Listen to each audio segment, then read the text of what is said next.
우리가 무엇인가가 되는 것은 중요합니다. 그러나 더 중요한 것은 되어진 그 일에 자격을 갖추는 일이 훨씬 더 중요합니다. 예를 들면 우리가 결혼을 하고 자녀를 낳고 부모가 되는 것은 굉장한 축복입니다. 왜냐하면 자녀를 키우는 것이 참 행복한 일이기 때문에 그렇습니다. 그리고 자녀를 키우다 보면 부모들이 철이 들기 시작하기 때문에 그렇습니다. 그리고 더 나아가서 자녀를 키우다 보면 하나님의 은혜와 사랑이 얼마나 큰가를 그 양육이라는 과정 속에서 우리는 배워가기 때문입니다. 그러나 우리가 부모가 되었다는 것이 끝이 되어서는 안 됩니다. 내가 부모가 되었다면 우리 모두는 부모로서의 자격을 갖추어 가야 합니다. 왜냐하면 이 땅에 누구도 부모로서의 자격을 갖춘 후에 부모가 되는 사람은 없기 때문에 그렇습니다. 모든 사람은 그저 부모가 됩니다. 그러다가 부모가 자격을 갖추지 못해서 혼란스럽고 어려운 순간들을 겪습니다. 그렇기 때문에 우리 모두는 부모가 된 것으로 끝나지 말고 부모가 된 그 일에 대하여 부모로서의 자격을 갖추는 일은 너무나도 중요한 것입니다. 다른 세상의 모든 일도 마찬가지입니다. 남편이 되고 아내가 되고 직업을 가지고 사회인이 되고 그리고 학생이 되고 하는 이 모든 일이 되는 것 그 자체가 끝이 되면 안 됩니다. 내가 남편이 되었다면 남편으로서의 자격을 갖추어 가야 합니다. 아내가 되었다면 아내로서의 자격도 갖추어 가야 합니다. 학교 공부를 마치고 내가 사회인이 되었다면 사회인으로서의 자격도 우리는 갖추어 가야 합니다. 이렇듯이 내가 무엇인가가 되는 것, 그것을 끝으로 여기면 안 됩니다. 내가 되어진 그 모든 것을 향하여 자격을 갖추는 일들을 우리는 중요하게 여겨야 합니다. 오늘 본문이 바로 이와 같은 메시지를 우리에게 주고 있습니다.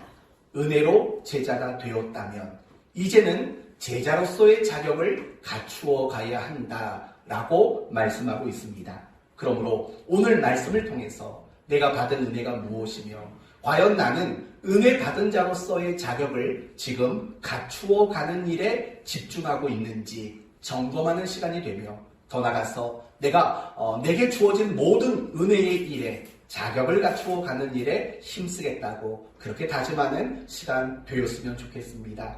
우리는 지난주에 우리 오영희 집사님 기도하신 것처럼 제자와 무리가 어떻게 다른가에 대해서 봤습니다. 제자와 무리는 먼저 공통점이 있었습니다. 어떤 공통점입니까? 예수님께 나왔다라는, 그리고 그 예수님을 따른다라는 공통점이 있었습니다. 그러나 제자와 무리에게는 아주 큰 차이가 있었습니다. 그 차이는 무엇입니까? 무리는 자기의 소원을 목적으로 예수님을 따랐지만 제자들은 하나님 그리고 하나님 나라를 소원으로 예수님을 따랐다라는 차이점입니다. 그러면 여러분은 지난 한 주간을 사실 때 과연 제자로 사셨습니까? 아니면 무리로 사셨습니까? 점검해 볼 필요가 있습니다. 오늘은 제자가 되었다라는 말의 의미는 무엇인가에 대해서 초점을 두어 말씀을 전하려고 합니다. 제자가 되었다라는 것은 어떤 의미가 있는가, 이 부분을 살펴보도록 합시다.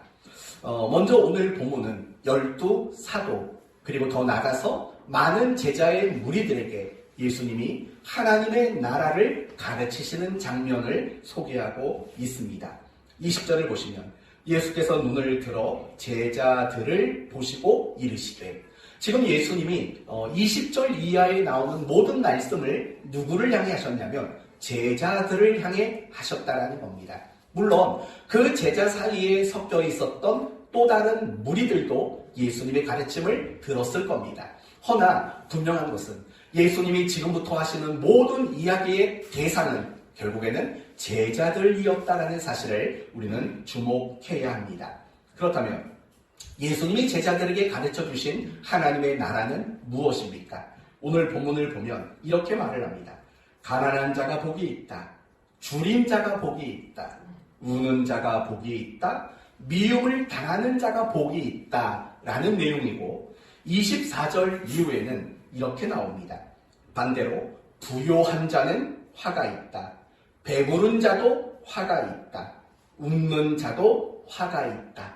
사람들에게 칭찬을 받는 자도 화가 있다. 라는 하나님의 나라의 가르침을 예수님께서 하고 계시는 겁니다.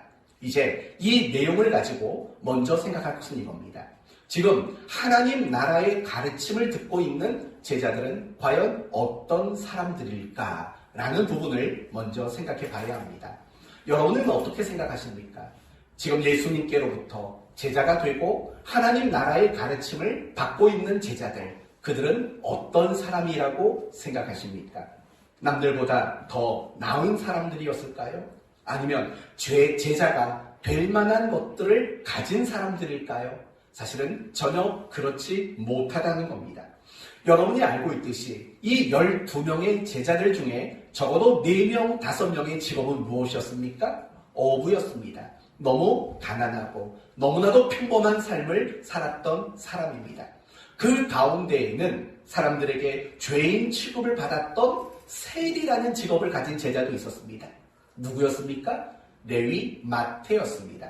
그리고 그 밖에도 열심당원이었던 셀로인이라는 사람도 있고 또 더 나가서 유대 민족을 위해서 여러 가지 일들을 했던 깡패와 같은 일들을 했던 그런 사람들도 12명의 제자 속에는 포함되어 있습니다. 그리고 결과론적으로 이야기를 한다면 사실은 이 돌아다니는 동안에 끊임없이 권력에 대한 욕망을 가지고 있었던 사람들입니다. 그래서 제자들 사이에 늘 일어났던 다툼이 뭐냐면 누가 크냐, 그렇죠? 누가 크냐라는 이 논쟁이 제자들 무리 안에서도 끊임없이 일어난 것을 본다면 제자들은 권력에 대한 욕심을 가진 사람들이었습니다. 뿐만 아니라 그들은 예수님이 무엇인가를 가르칠 때에도 그 가르침에 대한 것을 이해하지 못했던 사람이기도 합니다. 그들은 여전히 세상의 가치관을 가지고 버리지 못했던, 세상의 가치관을 가지고 예수님을 따랐던 사람들이기도 합니다. 그러다가 마지막에 가서 어떤 일이 있습니까? 가룟 유다는 예수님을 은 30에 팔아넘기는 일을 했고 나머지 제자들 역시 예수님이 붙잡히시는 그날 밤 모두가 예수님을 버리고 도망을 갔습니다. 베드로는 예수님을 모른다고 3번이나 부인하는 일을 했습니다. 이런 제자들의 모습을 본다면 과연 그들은 제자다운 사람이라고 말할까요? 그들은 제자가 될 만한 어떤 자격과 조건을 갖춘 사람이라고 우리는 생각할 수 있겠습니까? 전혀 그렇지 못합니다. 처음이나 마지막이나 이 제자들은 모두가 제자가 될 자격이 미달한 사람들이다 라고밖에는 말할 수 없는 겁니다. 제자로서의 자격이 미달인 자들이죠. 그런데도 불구하고 예수님은 그 12를 택하셨고 제자로 부르셨고 하나님의 나라를 가르치시고 그리고 그들에게 하나님의 나라를 가르치시는 이유와 목적은 그들에게 하나님의 나라를 맡기시기 위함이었던 것 아닙니까? 과연 이것을 무엇으로 설명하실 수 있겠습니까? 전혀 제자로서 어떤 자격을 갖추지 못하고 도리어 자격 미달이었던 그들에게 하나님의 나라를 맡기신다? 그들을 제자로 부르셨다? 무엇으로 설명할 수 있겠습니까? 오직 한 가지밖에 설명할 방법이 없는 겁니다. 하나님의 은혜. 오직 그들은 은혜로 제자로 부르심을 받은 자들이다. 이거 말고는 설명할 다른 방법이 없는 겁니다. 결국 지금 제자로 부름을 받고 하나님 나라의 가르침을 받는 그 제자들은 모두가 은혜로 된 자들입니다. 은혜로 된 자들. 그들의 어떤 실력이나 그들의 어떤 자격이나 그들의 어떤 조건으로 제자가 된 자들이 아니라 전적으로 하나님의 은혜로만 된 자들, 그게 바로 오늘 본문에서 우리들이 보아야 하는 제자들의 모습이라는 겁니다. 사실 우리도 마찬가지입니다. 먼저 우리가 구원받은 것도 역시 은혜로 되어진 것입니다. 혹시 여러분 가운데 내가 구원받은 것은 은혜가 아닌 나의 어떤 자격이나 나의 어떤 조건이나 나의 어떤 노력과 공로에 의한 것이라고 생각하는 분이 계십니까? 그것은 가장 잘못된 생각입니다. 이 세상의 그 누구도 자신의 자격과 공로로 구원을 받는 사람은 아무도 없습니다. 우리가 예수님을 믿는 것 그 자체도 사실은 하나님의 은혜인 거죠. 왜냐하면 이게 믿음이라는 것을 우리의 노력으로 될 수 있는 문제라면 사실은 은혜가 될 수 없는 거고, 세상의 다른 사람들도 역시 그걸 믿을 수밖에 없는 거죠. 그러나 이 믿음이라는 것은 지식으로 될 문제도 아니고 어떤 오직 하나님의 전적인 은혜로만 믿음이 생길 수 있기 때문인 거죠. 그래서 여러분, 자격이 없는 우리가 구원을 받았다, 이것을 한마디로 말한다면 우리는 은혜로 구원을 받았다고 밖에는 말할 수가 없는 겁니다. 이 점을 잘 설명하는 본문이 있습니다. 바로 에베소서 2장의 본문입니다. 에베소서 2장을 보시면 그는 허물과 죄로 죽었던 너희를 살리셨도다 라고 말을 해요. 우리 모두는 허물과 죄로 죽었던 자들이라고 말하는 거예요. 여러분, 죽었다라는 것은 무엇입니까? 한마디로 말하면 아무것도 할 수 없는 상태가 죽음의 상태인 겁니다. 더 정확히 말한다면 우리는 하나님을 위해서 아무것도 할 수 없는 상태에 있었고, 하나님의 나라를 위해서 아무 일도 할 수 없었던 그런 상태였다는 겁니다. 의와 거룩과 구원을 얻기 위해서 아무 일도 할 수 없었던 상태, 그게 바로 허물과 죄로 죽었던 우리의 옛 모습이라는 겁니다. 그렇다면 우리의 모습이 허물과 죄로 죽었던 자의 모습이라면, 우리가 그런 상태에 있었다면 과연 우리가 구원을 받은 그 일에 어떻게 자격을 논할 수 있겠습니까? 오직 하나님의 풍성하신 사랑과 은혜, 오직 그거 말고는 다르게 설명할 길이 없는 거죠. 그래서 에베소서 2장 9절에는 이런 말씀이 나옵니다. 해 위에서 난 것이 아니니 누구든지 뭘 하지 못한다고요? 자랑하지 못할 것이니라 라고 말합니다. 또 에베소서 2장 5절에는 너희는 은혜로 구원을 받은 거다. 행위로 구원받은 게 아니기 때문에 자랑할 것이 없는 거고, 그렇기 때문에 우리는 은혜로 구원을 받은 것이다. 그러면서 에베소서 2장 8절에선 이런 말이 나옵니다. 너희는 그의 은혜에 의하여 믿음으로 말미암아 구원을 받았으니 이것은 너희에게서 난 것이 아니요 하나님의 뭘까요? 하나님의 선물이라. 장로님 말씀대로 선물이라. 우리가 받은 구원은 하나님의 선물이다, 이렇게 얘기를 하는 겁니다. 자격 없는 우리를 하나님이 구원하셨다는 말입니다. 이 부분이 요한계시록 7장에 넘어가 보면 또다시 등장하게 됩니다. 여러분이 잘 아시는 내용이죠. 14만 4천 명이 하나님과 어린 양을 향해서 찬송을 부르는 장면이 나옵니다. 그렇다면 여러분, 그 찬송의 의미는 무엇이겠습니까? 그것은 결국 14만 4천 명이 입은 그 의로움과 구원이라는 것이 자기의 노력과 실력의 결과물이 아니라 하나님의 은혜와 사랑의 선물이라는 사실을 인정하기 때문인 거죠. 만약에 이 14만 4천 명 구원받은 그 무리들이 자신의 노력과 실력으로 구원을 받았다면 과연 하나님을 찬송할 이유가 있겠습니까? 그럴 이유가 없는 거죠.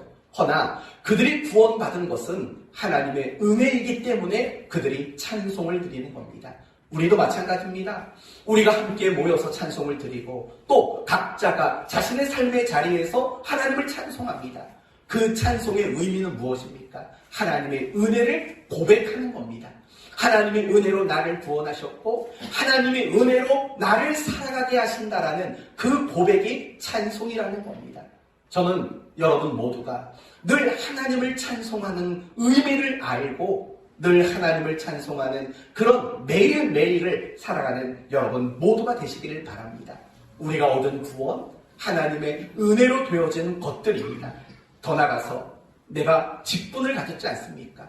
목사라는 직분, 장로라는 직분, 권사라는 직분, 집사라는 직분, 그거 말고도 내가 교회 목자로서, 리더로서, 안내위원으로서, 찬양팀으로서 우리는 다양한 직분을 얻었습니다.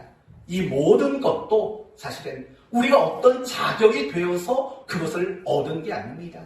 오직 하나님의 은혜로 우리 모두는 그 직분을 얻은 겁니다. 더 나아가서 내가 하나님의 일을 하고 있습니다.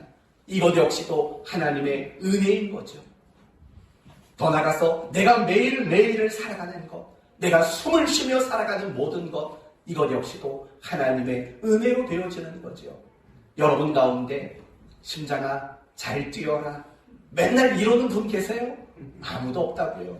잠잘 때는 심장이 뛰는지도 생각하지 않는다고요. 그러나 그 심장을 뛰게 하시는 분이 계신 거죠. 하나님인 거죠. 하나님이 우리의 심장을 뛰게 하시고, 우리 최진혁 청년 59일째 의식을 잃고 있는 그 청년에게 의식이 돌아오게 만드신 분도 하나님 아니십니까?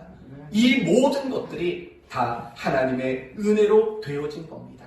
그렇기 때문에 내가 제자가 되었다라는 말의 의미, 내가 그리스도인이 되었다라는 말의 의미, 내가 직분을 가졌다라는 말의 의미는 무엇이냐면 결국 내가 은혜 받은 자입니다 라는 이런 의미가 그 속에는 담겨져 있다라는 거예요. 사랑하는 성도 여러분, 여러분 그리스도인이시죠? 그 말 속에는 저는 은혜 받은 사람입니다 라는 이런 뜻이 그 안에 담겨져 있다라는 거예요. 인정하시겠어요? 여러분이 구원받은 거, 여러분이 하나님의 일을 할 수 있는 직분을 갖게 된 거, 여러분이 매일매일 숨을 쉬며 살아가는 삶의 모든 것, 이런 것들이 하나님의 은혜라고 인정하는 여러분이 되셔야 돼요. 그걸 내가 인정하는지 안 하는지 그걸 확인하는 방법은 간단합니다. 첫째는 여러분의 삶 속에서 감사가 있는지를 보시면 돼요. 하루하루를 살아가면서 하나님 감사합니다. 하나님 감사합니다. 이런 이 고백함이 있다면 여러분은 내가 은혜 받은 자라는 사실을 인정하고 있는 거예요. 너무 당연한 거죠. 그러나 반대로 하나님께 내가 은혜 받고 있다는 사실을 알지 못한다면 누가 어떻게 하나님께 감사하는 삶을 살겠습니까? 물론 머리로는 알 수 있겠죠. 하도 주입식 교육을 많이 받았으니까. 여러분은 다 은혜 받은 사람입니다. 은혜로 구원받은 사람입니다. 얼마나 주입식 교육을 많이 받았습니까? 머리로는 알 수 있죠. 그러나 정말 내가 은혜 받은 자라는 것을 인정하는가 하지 않는가는 매일의 삶이 증명하는 거예요.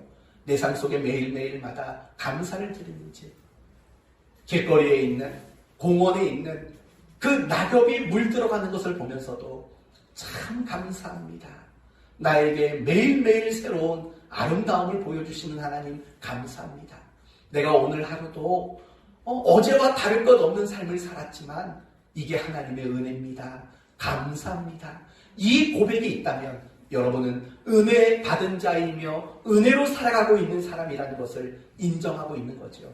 그리고 또 한 가지 확인하는 방법은 다른 사람을 어떻게 상대하느냐, 이걸 보면 우리는 대본에 알 수 있는 겁니다.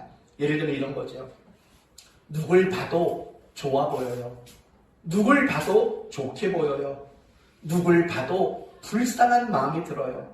누굴 봐도 그 사람이 하는 말과 행동이 이해가 돼요. 여러분, 만약에 여러분의 마음이 그런 마음이 있다면요, 여러분은 은혜를 아는 사람인 거예요. 은혜를 아는 사람이에요. 그러나 반대로 생각해봐요. 내가 은혜를 모르면은요, 누가 뭘 해도 그게 좋아 보이질 않아요. 그냥 마음에 안 들어요. 마음에 안 들어요. 그리고 그 사람이 뭘 하든 그게 이해가 되질 않아요. 그리고 나쁜 말이 나오고 나쁜 표현이 나타날 수밖에 없는 거예요. 요나를 한번 예를 들어볼까요? 요나는 하나님 말씀에 불순종했습니다.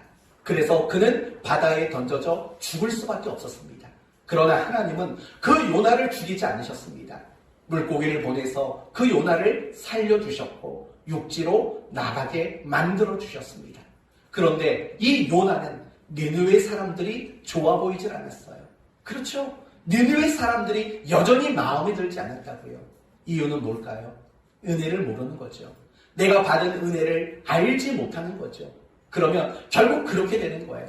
내가 하나님의 은혜를 알면 사람에 대한 나의 태도가 사실은 달라지게 돼 있어요. 더 넓은 마음이 될 수 있고 더 따뜻한 마음이 나타날 수 있다는 거예요. 저도 수없이 경험해봐요. 은혜를 알 때 모든 사람을 향해 넓은 마음이 돼요. 하지만 은혜가 떨어지면 사실은 그 넓었던 마음들도 한순간에 좁디 좁은 쥐구멍같이 작은 그런 모습으로 바뀌어지는 것들을 늘 경험하게 되지 않습니까? 여러분 자신을 한번 생각해 보세요. 나는 하나님께 은혜 받은 자라는 사실을 알고 있는가? 감사가 있는가? 다른 사람에 대해서 넓고 따뜻한 모습으로 그들을 대하고 있는 것들이 있는가? 아니면 늘 예민해 있고 날마다 짜증을 부리고 날마다 투정을 부리는 이런 식의 모습은 혹시 아닌가? 여러분 잘 생각해 보셔야 돼요. 그리고 중요한 것은 하나님은 우리 모두가 은혜를 모르는 사람이 되지를 원하지 않는다는 거예요. 하나님은 우리 모두가 은혜를 아는 사람이 되기를 하나님은 원하고 있는 거예요. 왠 줄 아세요? 당연한 거니까. 하나님이 우리에게 베풀어 주신 은혜가 한량 없으니까. 그러나 더 중요한 것은 우리가 하나님의 은혜를 아는 사람이 될 때 우리는 그리스도인다운 삶에 대한 갈망이 생기고 그걸 추구하게 되고 그리스도인답게 살려는 결단력과 힘이 비로소 생기기 때문에 그래요. 그러나 반대로 내가 은혜를 알지 못하면 정말 그리스도인답게 살려고 하는 갈망과 추구하는 마음들이 들지를 않아요. 내가 그리스도인답게 살 수 있는 어떤 힘도 내 안에서는 발휘가 될 수 없어요. 그래서 늘 무기력하게 그리스도인다운 삶에 우리 모두는 실패할 수밖에 없다라는 거예요. 성경의 몇몇 인물들을 가지고 얘기를 해볼까요? 다윗을 보세요. 하나님 마음에 합한 자다. 하나님을 그만큼 기쁘게 했던 사람이래요. 그리고 모든 왕들을 평가하는 기준이 되는 사람이었대요. 어떻게 그런 삶을 살 수 있었을까요? 요셉을 생각해 보십시오. 그는 인생의 모진 풍파가 많았던 사람이에요. 그러나 그 모진 풍파 속에서도 원망하지 않고 하나님께 불평하지 않았대요. 어떻게 그럴 수 있었을까요? 바울을 생각해 보세요. 바울은 정말 복음을 전하고 교회를 세우고 또 많은 수고와 많은 고생을 했다고요. 한결같이 변함없이. 그리고 끝에 가서는 결국 순교로 그 생을 마감했다고요. 어떻게 그렇게 살 수 있었을까요? 사실은 이 모든 질문의 대답은 하나예요. 그들이 무엇을 알았기 때문일까요? 은혜를 알았기 때문인 거예요. 그래서 바울이 했던 그 고백이 뭡니까? 나의 나된 것은 오로지 하나님의 은혜다. 하나님의 은혜를 그는 그만큼 알았던 사람이라는 거예요. 바로 이 부분이 중요한 거예요. 내가 그리스도인의 삶이 잘 되어지지 않는다. 내가 그리스도인답게 살려는 어떤 갈망이나 간구나 결단력이 없다. 그것은 결국 무엇이 결핍되어 있는 상태냐면 내가 하나님의 은혜를 아는 일이 결핍되어 있는 바로 그런 상태라는 거죠. 반대로도 이야기할 수 있는 거죠. 아담을 생각해 보십시오. 그는 하나님의 형상이었습니다. 그러나 하나님 형상에서 실패하고 말았습니다. 또 생각해 보십시오. 이스라엘 백성들, 광야의 이스라엘 백성들을 생각해 보십시오. 하나님 백성으로서 그들은 실패했습니다. 과연 이유는 뭘까요? 사울 왕을 생각해 보십시오. 하나님이 처음으로 기름 부어 세운 왕입니다. 그러나 실패한 왕입니다. 그들이 신앙에 실패한 이유들은 뭘까요? 모든 질문에 대한 대답은 하나입니다. 은혜인 줄 알지 못했던 거죠. 아담도 광야의 이스라엘 백성들도 그리고 사울 왕도 모두가 은혜라는 사실을 알지 못했기 때문인 거예요. 우리도 마찬가지라는 거예요. 결국에는 내가 하나님의 은혜를 얼마나 아느냐가 나로 하여금 내가 그리스도인답게 살고 싶어하는 그 갈망과 그 모습을 결정짓게 되는 거예요. 항상 여러분의 삶을 뒤돌아보면 여기에 모든 답이 있다는 사실을 우리는 알아야 하는 거예요. 예를 들면 이런 거죠. 왜 자꾸 순종이 안 될까? 나는 왜 자꾸 매일 큐티하고 매일 기도하는 삶이 안 될까? 나는 왜 매일 하나님보다 세상이 더 좋은 걸까? 나는 왜 시험을 자주 당할 것인가? 나는 신앙생활 속에 왜 기쁨과 왜 감격이 없을까? 나는 뭘 해도 왜 은혜가 되지 않을까? 나는 왜 신앙생활을 억지로 마지못해서 하게 될까? 이 모든 원인이 다른 데 있는 게 아니에요. 내 안에 하나님의 은혜를 아는 일이 가득하지 못하기 때문에 그래요. 성도 여러분, 여러분 마음속에 하나님의 은혜를 아는 일들이 충만하다면 사실은 여러분의 삶은 너무나도 많이 달라질 수밖에 없어요. 내가 지금까지 순종하지 못했던 그 일에 순종할 수 있게 돼요. 내가 지금까지 매일 말씀과 기도의 삶을 살지 못했던 그런 나의 모습에 변화가 일어나는 것들을 발견하게 된다는 거예요. 이게 중요한 거예요. 우리가 신앙생활을 하면서 하나님의 은혜를 알고 하나님의 은혜를 경험하고 그 하나님의 은혜를 깨달아 아는 이 마음을 회복하는 일, 그게 너무나도 중요한 일이라는 거예요. 은혜를 알고 그 은혜가 내 안에 충만하다면 하나님을 사랑하고 하나님 나라를 사랑하게 되는 그런 우리가 되어질 수 있다는 거예요. 사랑하는 성도 여러분, 저는 여러분 모두가 은혜를 아는 사람이 되기를 바랍니다. 저는 지금까지 여러분에게 우리 모두는 은혜 받은 자이다, 그리고 그 은혜를 아는 일이 얼마나 중요한가 여기까지 말씀을 드렸어요. 이제 조금만 더 중요한 이야기를 해보도록 합시다. 내가 은혜 받은 자라는 것을 아는 거 잘하시는 거예요. 훌륭한 거예요. 그러나 그거보다 더 중요한 것은 내가 은혜 받은 자로서 자격을 갖추고 가는 일들이 더 중요하다는 걸 잊지 말아야 돼요. 아니요, 더 정확히 말하면 이거예요. 내가 은혜 받은 자다, 아는 것에 멈추면 안 돼요. 내가 은혜 받은 그 모든 것에 이제는 자격을 갖추어 가는 일을 해야 하는 의무와 책임이 있다는 것을 여러분이 아셔야 한다는 거예요. 오늘 본문을 보면 4가지 복과 4가지 화가 나와요. 여러분, 4가지 복은 무엇이었습니까? 4가지 복. 가난한 것, 줄인 것, 우는 것, 미움을 받는 것. 이게 4가지 복으로 소개가 돼요. 그러면 4가지 화는 뭡니까? 부요한 것, 배부른 것, 웃는 것, 사람들에게 칭찬을 받는 것. 이 4가지 화가 등장하고 있습니다.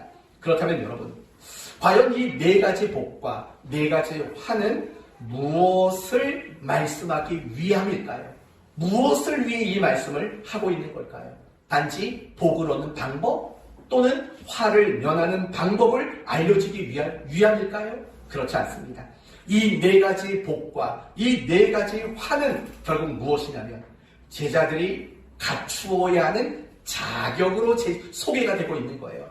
제자로서 제자다운 자격을 갖추기 위해서는 이런 모습이 있어야 한다라는 측면에서 이 4가지 복과 4가지 화를 지금 언급하고 있다라는 겁니다. 맞습니다. 하나님은 우리에게 말할 수 없는 은혜를 베풀어 주셨습니다. 아무런 자격이 없는 우리를 구원하시고 직분을 주시고 하나님의 일을 우리에게 맡겨주셨습니다. 뿐만 아니라 우리의 삶 속에 많은 하나님의 은혜들을 우리에게 허락해 주셨습니다. 아무런 자격이 없는 우리에게 말입니다. 그러나 기억하십시오. 이제는 하나님이 우리에게 자격을 요구하신다는 사실을 아셔야 하는 겁니다. 하나님은 이제 우리에게 자격을 갖추어 가기를 요구하는 하나님이라는 것을 우리는 알아야 한다는 거죠. 이 점을 이스라엘 백성의 이야기로 설명해 드리도록 하겠습니다. 이스라엘은 애굽 땅에서 몇 년 동안 노예 생활을 했습니까? 400년 동안 노예 생활을 했습니다. 그리고 그런 이스라엘을 하나님은 자기 백성으로 선택하셨습니다. 그리고 그들을 애굽 땅에서 해방, 곧 구원해 주셨습니다. 이때까지는 어떤 자격도 하나님은 요구하지 않으셨습니다. 이스라엘을 하나님 백성으로 선택하는 일에 하나님은 자격을 요구하지 않으셨습니다. 그러나 중요한 게 뭔지 아십니까? 이스라엘 백성들이 애굽에서 나오고 홍해를 건넌 이후에는 그들에게 자격을 요구했다는 겁니다. 처음에 그들이 하나님 백성이 되는 일에는 아무런 자격을 요구하지 않았지만 그들이 홍해 바다를 건넌 이후에는 하나님 백성다워야 한다라는 하나님 백성으로서의 자격을 요구했다라는 거예요. 그게 무슨 사건입니까? 바로 시내산 사건입니다. 하나님은 이스라엘 백성들을 시내산으로 이끌어 가셨습니다. 그리고 그곳에서 율법, 특별히 10계명의 2 돌판을 그들에게 주셨습니다. 왜 주셨을까요?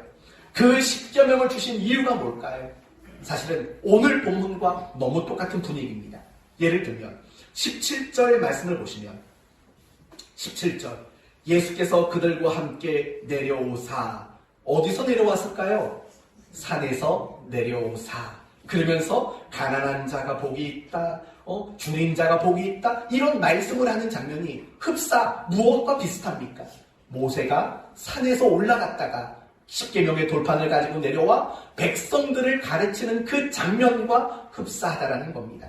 그런데 중요한 것은 무엇이냐면 그러면 모세가 십계명의 두 돌판 율법을 백성들에게 전달을 했다는 거예요. 그런데 그 율법과 십계명을 전달한 이유가 뭐예요? 하나님 백성이 되기 위해서 그것을 전달했나요? 아니면 하나님 백성다워지라고 그것을 전달했나요? 앞에 게 맞아요? 뒤에 게 맞아요? 뒤에 게 맞다고요. 그게 중요하다는 거예요. 하나님이 이스라엘 백성들에게 율법과 십계명을 주신 것은 그들을 하나님 백성 삼으려고 준 게 아니에요. 이미 그들은 하나님 백성으로 택함을 받고 하나님 백성으로 인정받은 사람들이에요. 그러나 이제 그들에게 십계명과 율법을 주시면서 무엇을 요구하는 장면이냐면 이제는 하나님 백성다워야 된다. 하나님 백성으로서 이제는 자격을 갖추어 가야 한다라는 것 바로 그것을 말하는 사건이 시내산 사건이며 십계명의 두 돌판이 보여주는 사건의 의미라는 겁니다. 사실 오늘 본문의 제자들도 마찬가지예요. 제자들을 향해서 예수님이 말씀하십니다. 가난한 자, 줄인 자, 우는 자, 미움받는 자가 복이 있다. 이렇게 살아라. 그리고 또 반대로 부요한 자, 배부른 자, 웃는 자, 칭찬받는 자는 화가 있다. 그렇게 살지 말아라. 여러분 이렇게 말씀하시는 의도는 무엇입니까? 그들을 제자 삼으려고요? 아니요. 이미 그들은 제자로 부름을 받고 택함을 받은 사람이라고요. 이미 그들은 제자가 된 사람이라고요. 그런데 이미 제자가 된 그들에게 이렇게 하지 말아라, 이렇게 해라 말씀하시는 의도는 뭐예요? 제자다워지라고요. 정말 자격 없이 제자가 됐다면 이제는 제자로서의 그 자격 조건들을 갖추어 나가라고 이 말씀을 예수님이 제자들에게 하고 있다라는 겁니다. 그래서 예수님은 그들을 제자로 부른 다음에 그들을 권면하시지요. 뭐라고 권면하십니까? 내가 너희를 섬긴 것처럼 너희도 섬겨라. 너희가 서로 사랑하라. 이로써 너희가 내 제자인 줄 알리라. 너희는 서로 발을 닦아 주어라. 이렇게 말씀하시는 거죠. 이렇게 가르쳐주는 모든 가르침의 내용의 목적은 무엇이냐? 제자로서의 무엇을 갖추라고요? 자격을 갖추라고요. 더 제자다워지는 일에 모두가 힘써야 한다라고 말하고 있는 거라고요. 그러면 이렇게 정리가 되는 거죠. 제자가 된 것은 은혜로 된 거예요. 자격이나 조건이 충족돼서 제자가 된 게 아니에요.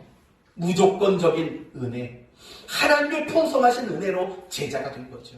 그리고 그렇게 제자된 자들에게 이제는 자격을 갖추라고 요구하고 있는 내용이 오늘 본문의 말씀이라는 겁니다. 그렇다면 이제 우리에게도 동일하게 적용이 되는 거죠. 우리가 구원을 받은 것, 우리가 직분을 가지는 것, 우리가 하나님의 일을 하는 것, 그리고 우리가 매일매일의 삶 속에서 그 은혜를 받으며 살아가는 것, 그것은 결국 우리에게 무엇을 요구하냐면 이제는 자격을 갖추라고요. 은혜로 구원을 받았다면 구원받은 자로서의 자격을 갖추라는 거예요. 아무런 자격과 조건 없이 그리스도인이 되었다면 이제는 그리스도인다운 자격과 조건을 갖추라고 우리에게 요구하고 있다는 거예요. 하나님이 우리에게 어떤 은혜를 베푸시는 것은 결국에는 우리에게 자격을 갖추어 가야 하는, 조건을 갖추어 가야 하는 의무와 책임이 더불어 주어지는 사건이라는 것을 우리는 알아야 할 것입니다. 사랑하는 성도 여러분, 하나님은 왜 우리에게 성경을 주셨을까요? 하나님은 왜 우리에게 예배를 드리라고 하실까요? 하나님은 우리에게 왜 성경을 묵상하고 큐티하라고 말할까요? 하나님은 왜 우리에게 기도하라고 할까요? 하나님은 왜 우리에게 봉사하고 헌신하고 수고하라고 말할까요? 아무런 자격 없이, 아무런 조건 없는 우리를 은혜로 주셨고, 그러니까 이제 우리에게 자격을 갖추어 가라고. 이런 것들이 아니고는 우리가 자격을 갖출 수 있는 다른 방법들이 없기 때문에 예배와 말씀과 기도와 헌신과 순종과 봉사, 이런 것들을 하나님은 우리에게 요구하고 있다는 거예요. 그런데 우리는 그런 순종의 요구까지도 무엇으로 바꾸려고 하냐면 복받는 기회로만 바꾸려고 한다고요. 그러니까 우리의 신앙이 다듬어지지 않게 되는 거예요. 사랑하는 성도 여러분, 잊지 마셔야 돼요. 우리 모두는 은혜 아니고는 설명할 길이 없는 사람들이에요. 그렇잖아요. 구원받은 것부터 해서 어느 것 하나도 은혜 아니고는 설명할 방법이 없는 사람들이라고요. 그렇다면 나 은혜 받았어, 감사해, 행복해, 여기에서만 끝나지 마세요. 거기에서 끝나면 안 돼요. 이제는 내가 정말 은혜 받은 자로서 자격을 갖추어가는 그런 우리가 되는 일이 너무나도 마땅한 거예요. 그 의무, 그 책임을 다해야 돼요.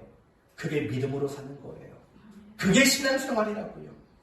여러분, 그저 맹목적적으로 주일이면 교회 나와서 예배드리는 거, 그게 신앙생활이 아니라고요.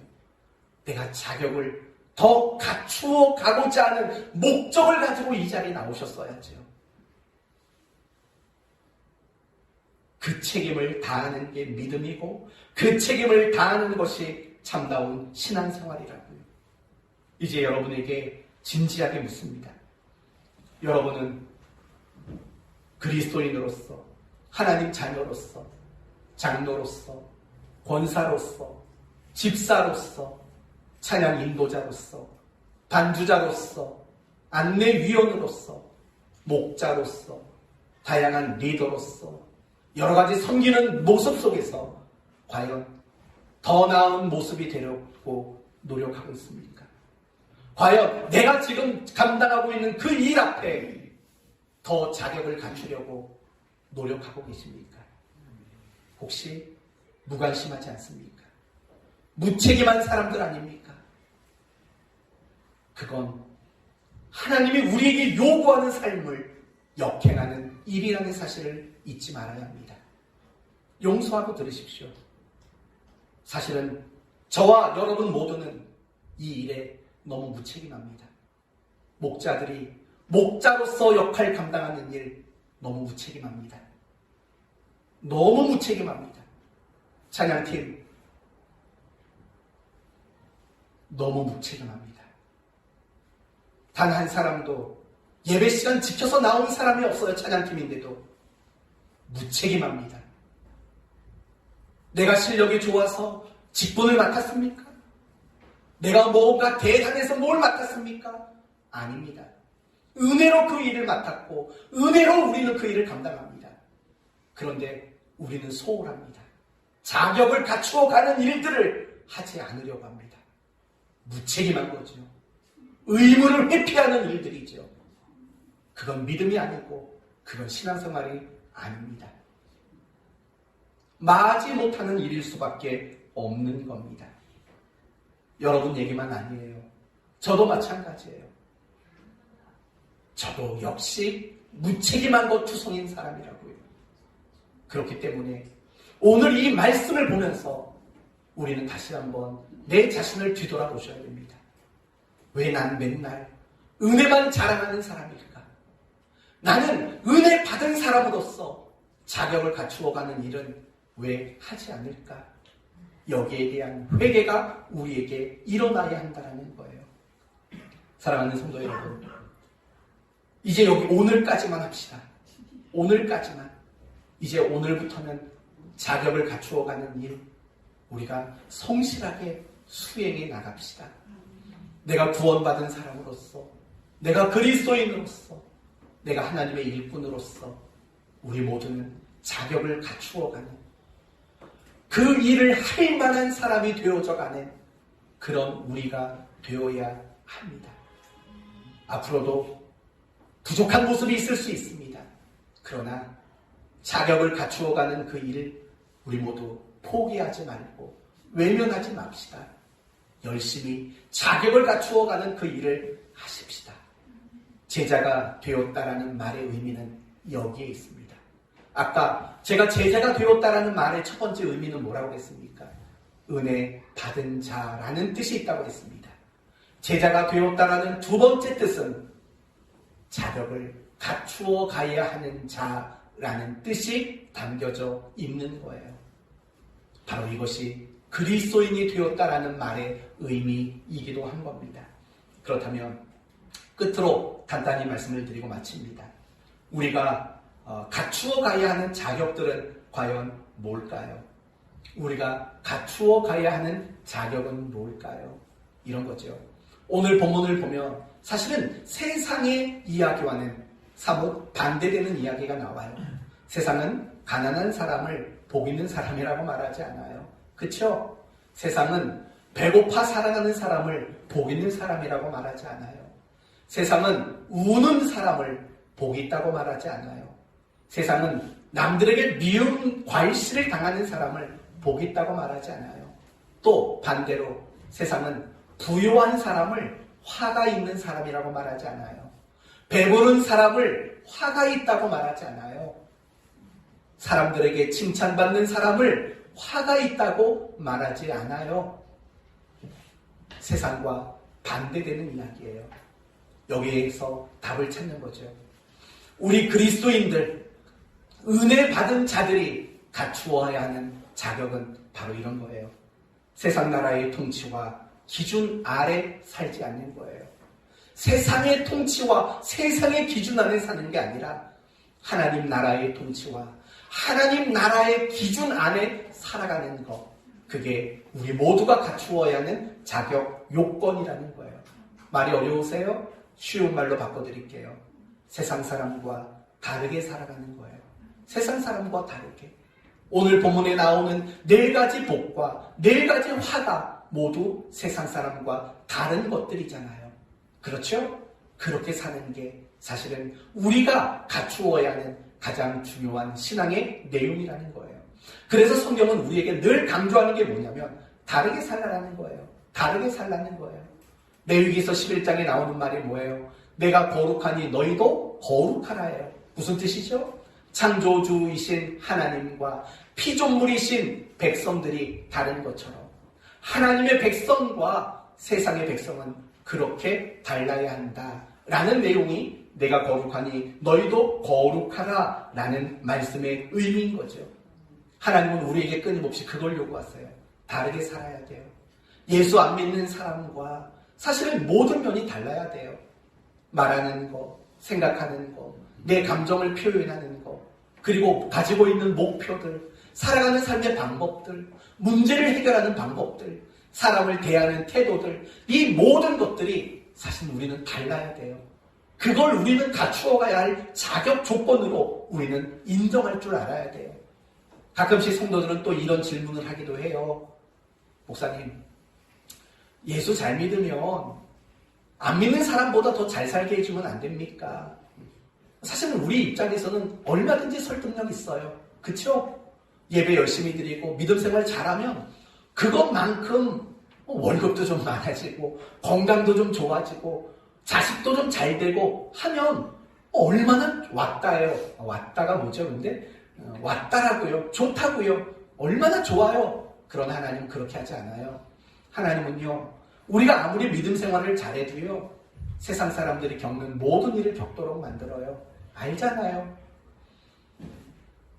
목회자들이 간암으로 돌아가시는 분들이 그렇게 많대요.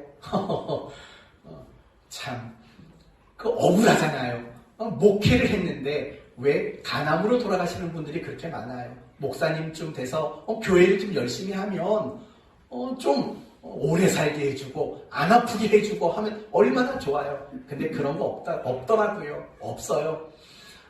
세상 사람들이 겪는 일들을요, 우리 신자들은 모두가 겪어요. 그쵸? 맞아요. 모두가 겪어요. 그래서 우리는 속상해요. 그래서 때로는 아이고 하나님께 투덜거리기도 해요. 그러나 이유가 있어요. 하나님은 우리 믿음의 수준에 상관없이 세상 사람들과 똑같은 일을 겪도록 만드는 이유는 이런 거예요. 그래야 우리가 다르다는 게 나타나잖아요. 그렇죠? 만약에 세상 사람들은 어려움을 당하고 우리는 좋은 일만 겪는다면 우리가 다르다는 걸 뭘로 나타나겠냐고요. 나타낼 방법이 없어요. 예를 들면 이런 거예요. 학교에서 아이들이 시험을 보잖아요. 똑같은 문제로 시험을 본다고요. 왜 그래야 돼요? 그래야지만 실력이 확인되니까. 학업의 차이가 어느 정도 나는지 점검이 되니까 똑같은 문제로 시험을 보는 거예요. 우리도 마찬가지인 거예요. 내가 왜 예수 안 믿는 세상 사람들과 똑같은 일을 겪습니까? 하나님은 이렇게 대답하세요. 그래야 너희가 다르다는 게 나타나지 않겠니? 너희가 다르다는 걸 나타내면 그때 가서야 비로소 내 하나님이 보이지 않겠니? 라고 답하실 거라고요. 이렇듯이 하나님은요, 정말 그 마음속에 우리 모든 그리스도인들이 정말 다르게 살아가는 것들을 하나님은 중요하게 여기시고 우리에게 요구하고 있다라는 거예요. 사랑하는 성도 여러분, 다르게 사셔야 돼요. 다르게. 그리고 내가 세상 사람들과 다르게 살고 있는가 확인하는 가장 좋은 방법 한 가지가 있어요. 뭔지 아세요? 기쁨이에요. 기쁨. 남편의 자리에서 난 기쁨이 있는가? 아내의 자리에서 난 기쁨이 있는가? 직장에서 난 기쁨이 있는가? 어디에서 나는 기쁨이 있는가? 내가 있고 내가 하는 그 일 속에 진정한 기쁨이 있는가? 이거 보시면 돼요. 그리고 만약에 기쁨이 있다면 여러분은 다름이 있는 모습으로 살고 있는 거예요. 그러나 하나도 기쁨이 없어요. 맨날 우울해요. 그러면 미안하지만 여러분은 다름을 나타내지 않고 살아가는 거예요. 왜 그렇게 말하냐고요? 여러분이 성경을 많이 읽어보시고 성경을 이해하는 분들은 금방 깨달으셨을 거예요. 뭐냐면 성경에 나오는 기쁨은 물질적인 기쁨이 아니에요. 성경에서 나오는 기쁨은 어떤 환경적 요소에서 나오는 기쁨이 아니에요. 성경이 말하는 모든 기쁨은 무엇이냐면 다 다름에서 나오는 기쁨이에요. 사도행전 앞부분에 보시면은요, 초대교회가 박해를 받았어요. 그런데 그들은 말할 수 없는 무엇이 있다고 그랬죠? 기쁨이 있었대요. 바울과 신라를 보세요. 감옥에 갇혔어요. 그런데 그들이 감옥 안에 찬송을 부르는 기쁨이 있었다고요. 이유가 뭔지 아세요? 그들이 다른 것을 목표하고 다른 것을 소원하고 다르게 생각하고 다른 것을 중심에 가졌기 때문에 그래요. 그들의 삶에는 온통 세상과 다른 것들로 가득 차 있기 때문에 그래요. 성경이 말하는 기쁨의 원천은 다름에서 나오게 돼 있어요. 다르게 말하면 거룩이 우리를 기쁘게 만들어요. 진리가 우리를 기쁘게 만들고 의가 우리를 기쁘고 감격스럽게 만드는 거예요. 하나님의 나라가 우리를 기쁘게 만들어요. 세상과 다른 바로 그것이 우리를 기쁘게 만들기 때문에 그래요.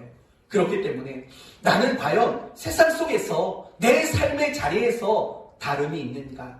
이걸 점검하는 제일 좋은 기준은 결국 기쁨일 수밖에 없어요. 혹여나 기쁨을 잃었다면 여러분이 빨리 되돌아가야 하는 일은 뭐냐면 다시 다름을 되찾는 일, 다름을 다시 회복하는 일, 그 일을 우리 모두는 해야 한다는 겁니다. 이제 말씀을 마치겠습니다. 우리가 그리스도인이 되었다라는 것, 그것은 은혜 받았다라는 의미입니다. 그리고 그 은혜를 잊으면 안 된다라는 의미이고 더 나아가서 자격을 갖추어야 한다는 요구를 받고 있다라는 뜻인 겁니다. 그러므로 여러분이 집중할 것은 은혜를 알고 내가 이제는 자격을 갖추어가는 그 의무와 책임에 힘쓰는 여러분이 되는 일인 것입니다. 그러므로 은혜 받은 자로서 다른 삶이 내용이 되는 이 자격을 갖추어가는 여러분이 되셔서 나날이 여러분의 삶 속에 기쁨과 희락이 넘쳐나게 되기를 예수 그리스도의 이름으로 축원드립니다. 아멘. 기도합시다. 하나님 감사합니다. 오늘 말씀을 통해서 그리스도인이 되었다라는 것은 은혜를 받은 자라는 것이며 은혜를 잊지 말아야 하는 자라는 것이며 이제는 자격을 갖추어 가야 하는 사람이라는 뜻임을 배웠습니다. 우리는 이 세 가지 중에 몇 가지나 마음에 품고 살아갑니까? 이 세 가지를 모두 마음에 품게 하여 주옵소서. 다름이라는 삶을 자격으로 갖추어가는 저희들이 되게 하여 주옵소서. 예수님의 이름으로 기도 올리옵나이다.